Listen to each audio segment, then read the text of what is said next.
Henry VIII was actually quite the intellectual. He was patron of the King's College in Cambridge and was a keen jouster and real tennis player. He was also a musician who could play the lute and the organ, and also a great composer, although he didn't write Greensleeves. He was seen as the father of the Royal Navy.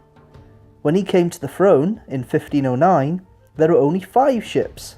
By the time he died, there was about 50. He also founded the Navy Board, set up to administrate the Navy, and the Royal Naval Dock in Portsmouth.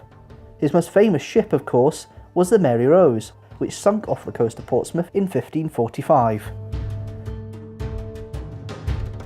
Henry is portrayed as a glutton, munching through turkey legs at a rate of knots, but was actually quite a fastidious eater. He preferred to eat alone most of the time in his apartments, but he was a showman, unlike his thrifty father Henry VII, and he held big banquets and events showing his pomp and power, the most famous being the Field of the Cloth of Gold in 1520. Henry wasn't supposed to be king at all.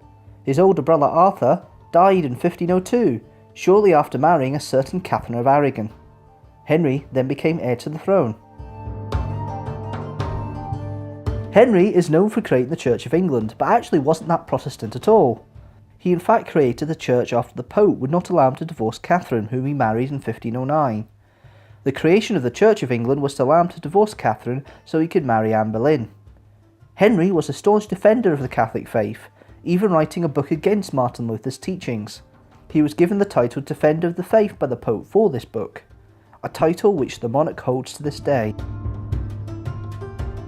Henry was the chief instigator in the Rough Wooing, a period of unrest between the Scottish and English in the 1540s. The main aim of Henry's was for Mary, Queen of Scots, to marry his son Edward. When the Scots refused, he put political pressure on them. The war ended a couple of years after his death, after Mary left for France, where she would go on to marry the French Dauphin, Francis.